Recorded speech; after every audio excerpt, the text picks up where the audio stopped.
ಖಾರ ಬಣ್ಣ ಮತ್ತು ರುಚಿ ಆಚಿ ಚಿಲ್ಲಿ ಪೌಡರ್. ಮಹೇಶ್ ಶೆಟ್ಟಿ ತಿಮರೋಡಿಗೆ ಮತ್ತೆ ಗಡಿಪಾರು ನೋಟಿಸ್. ಡಿಸೆಂಬರ್ 8ರಂದು ವಿಚಾರಣೆಗೆ ಹಾಜರಾಗುವಂತೆ ನೋಟಿಸ್ ಅನ್ನ ನೀಡಲಾಗಿದೆ. ಪುತ್ತೂರು ಎಸಿ ಸ್ಟೆಲ್ಲಾ ವರ್ಗೀಸ್ ಅವರಿಂದ ಈ ಸೂಚನೆ ನೀಡಿರೋದು. ಯಾಕೆ ಗಡಿಪಾರು ಮಾಡಬಾರದು ನಿಮ್ಮನ್ನ ಅಂತ ಕೇಳಿ ನೋಟಿಸ್ ಅನ್ನ ನೀಡಲಾಗಿದೆ. ಈ ಹಿಂದೆ ಗಡಿಪಾರು ಆದೇಶವನ್ನ ನೀಡಿದ್ರು ಪುತ್ತೂರು ಎಸಿ. ಮಾನ್ವಿ ತಾಲೂಕಿಗೆ ಗಡಿಪಾರು ಮಾಡಿ ಆದೇಶವನ್ನ ಹೊರಡಿಸಲಾಗಿತ್ತು. ಆಗ ಹೈಕೋರ್ಟ್ಗೆ ಹೋಗಿ ತಡೆಯನ್ನ ತಂದಿದ್ರು ತಿಮರೋಡಿ. ಸೆಕ್ಷನ್ ಸರಿಪಡಿಸಿ ಹೊಸ ಆದೇಶ ನೀಡುವಂತೆ ತಿಳಿಸಿತ್ತು ಹೈಕೋರ್ಟ್. ಇದೀಗ ಮತ್ತೊಮ್ಮೆ ನೋಟಿಸ್ ಅನ್ನ ನೀಡಲಾಗಿದೆ.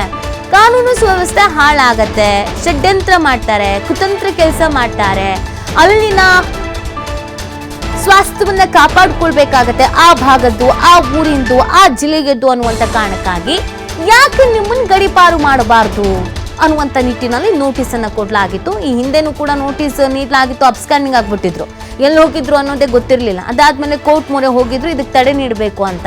ಇದೀಗ ಮತ್ತೊಮ್ಮೆ ನೋಟಿಸ್ ಅನ್ನ ನೀಡಲಾಗಿದೆ. ಡಿಸೆಂಬರ್ 8ರಂದು ವಿಚಾರಣೆಗೆ ಹಾಜರಾಗಬೇಕು ಅನ್ನುವಂಥದ್ದನ್ನ ನೋಟಿಸ್ ನಲ್ಲಿ ತಿಳಿಸಲಾಗಿದೆ. ಪುತ್ತೂರು ಎಸಿ ಸ್ಟೆಲ್ಲಾ ವರ್ಗೀಸ್ ಅವರಿಂದ ಈ ಒಂದು ಸೂಚನೆಯನ್ನ ನೀಡಿರುವಂತದ್ದು. ಯಾಕೆ ನಿಮ್ಮನ್ನ ಗಡಿಪಾರು ಮಾಡಬಾರ್ದು ಅಂತ ಕಾರಣವನ್ನ ಕೇಳಿ ನೋಟಿಸ್ ಅನ್ನ ನೀಡಲಾಗಿದೆ. ಈ ಹಿಂದೆನೂ ಕೂಡ ಈ ಗಡಿಪಾರು ಆದೇಶವನ್ನ ನೀಡಿದ್ರು.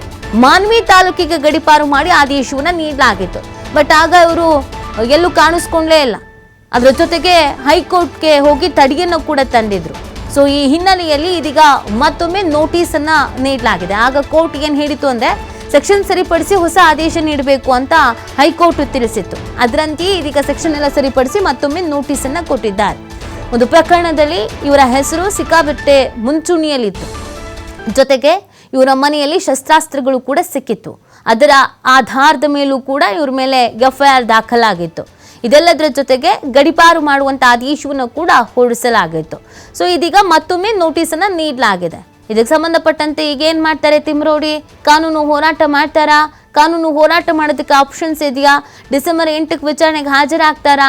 ವಿಚಾರಣೆಗೆ ಹಾಜರಾಗಲಿಲ್ಲ ಅಂದ್ರೆ ಏನ್ ಕತೆ? ಪ್ರಶ್ನೆಗಳಿಗೆ ಇದೆ.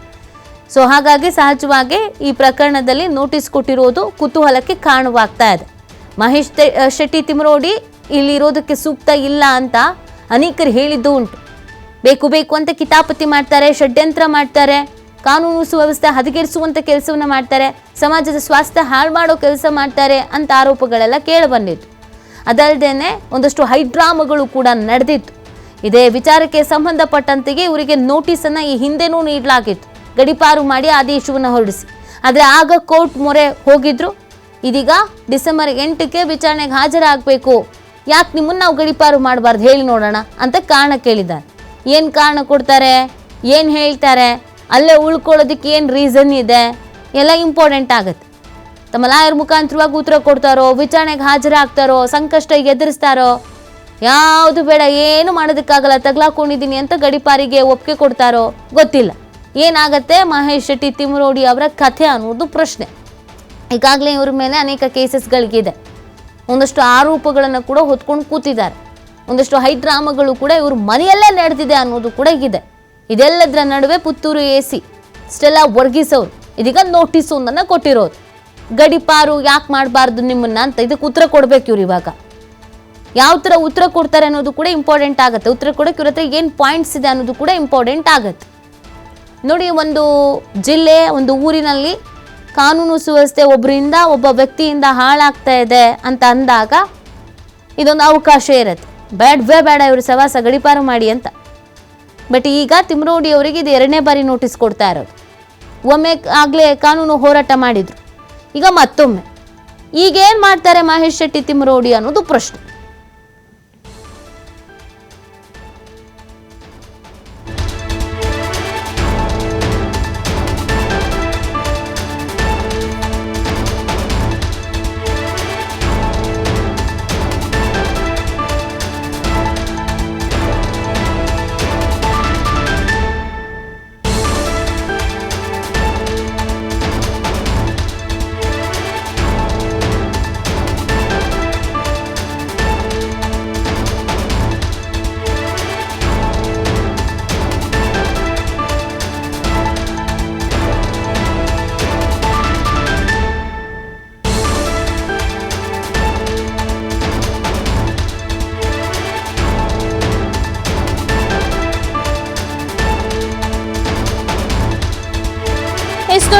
ಮಹೇಶ್ ಶೆಟ್ಟಿ ತಿಮರೋಡಿ ಅವರ ನಿವಾಸದಲ್ಲಿ ಏನೆಲ್ಲ ಆಗಿತ್ತು, ಯಾವ ತರ ನೋಟಿಸ್ ಅನ್ನ ಮನೆಗೆ ಅಂಟಿಸ್ ಬಂದಿದ್ರು ಮತ್ತು ಅಲ್ಲಿ ಶಸ್ತ್ರಾಸ್ತ್ರ ಸಿಕ್ಕಿತ್ತು, ಅದಕ್ಕೆ ಸಂಬಂಧಪಟ್ಟಂತೆ ಪ್ರಕರಣ ದಾಖಲಾಗಿದ್ದು, ಮತ್ತೊಂದು ಕೇಸ್ನಲ್ಲಿ ಇವರ ಪಾತ್ರ ತುಂಬಾನೇ ಇದೆ ಅನ್ನುವಂಥ ಸುದ್ದಿ ಆಗಿದ್ದು, ಇದೆಲ್ಲವೂ ಕೂಡ ಗೊತ್ತಿರುವಂತ ವಿಚಾರ.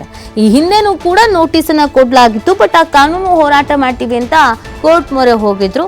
ಅದಾದ್ಮೇಲೆ ಕೋರ್ಟ್ ನಿಂದಲೂ ಕೂಡ ಎಸಿ ಅವರಿಗೆ ಸೂಚನೆ ಕೊಡ್ಲಾಗಿತ್ತು, ಸೆಕ್ಷನ್ ಬೇರೆ ಮಾಡಿ ನೋಟಿಸ್ ಅನ್ನು ನೀಡಬಹುದು ಅಂತ. ಸೊ ಇದೀಗ ನೋಟಿಸ್ ಅನ್ನ ಮತ್ತೊಮ್ಮೆ ಇದು 2ನೇ ಬಾರಿ ಕೊಡ್ತಾ ಇರೋದು. ಗಡಿಪಾರು ಮಾಡಿ ಆದೇಶವನ್ನ ಹೊರಡಿಸಿ ನೋಟಿಸ್ ಅನ್ನ ಕೊಡುವಂತ ನಿಟ್ಟಿನಲ್ಲಿ ಯಾಕೆ ನಿಮ್ಮನ್ನ ಗಡಿಪಾರು ಮಾಡಬಾರ್ದು ಅಂತ ಇವ್ರಿಗೆ ಹೇಳ್ಬೇಕಾಗತ್ತೆ. ಏನೇನು ಪಾಯಿಂಟ್ಸ್ ಇದೆ ಅದನ್ನ ಹೇಳ್ಬೇಕಾಗತ್ತೆ. ಒಂದು ವೇಳೆ ಆ ಪಾಯಿಂಟ್ಸ್ ಹೇಳೋದ್ರಲ್ಲಿ ಎಡವಿದ್ರು ಅಂತಂದ್ರೆ ಅಥವಾ ವಿಚಾರಣೆಗೆ ಹಾಜರಾಗ್ಲಿಲ್ಲ ಅಂತ ಅಂದ್ರೆ ಏನಾಗತ್ತೆ ಅನ್ನೋದು ಪ್ರಶ್ನೆ. ಈ ಹಿಂದೆ ಅಬ್ಸ್ಕ್ಯಾಂಡ್ ಆಗ್ಬಿಟ್ರು, ಎಲ್ಲಿ ಹೋದ್ರು ಏನು ಅಂತ ಗೊತ್ತಿರಲಿಲ್ಲ. ಇದು ಕೂಡ ಸವಾಲಾಗ್ಬಿಟ್ಟಿತ್ತು. ಪತ್ತೆನೇ ಇರಲಿಲ್ಲ, ನಾಪತ್ತೆ ಆಗ್ಬಿಟ್ಟಿದ್ರು. ಸೊ ಸಹಜವಾಗಿಯೇ ಇದೀಗ ಮತ್ತೊಮ್ಮೆ ನೋಟಿಸ್ ಕೊಟ್ಟಿರುವಂಥದ್ದು ಕುತೂಹಲಕ್ಕೆ ಕಾರಣವಾಗ್ತಾ ಇದೆ.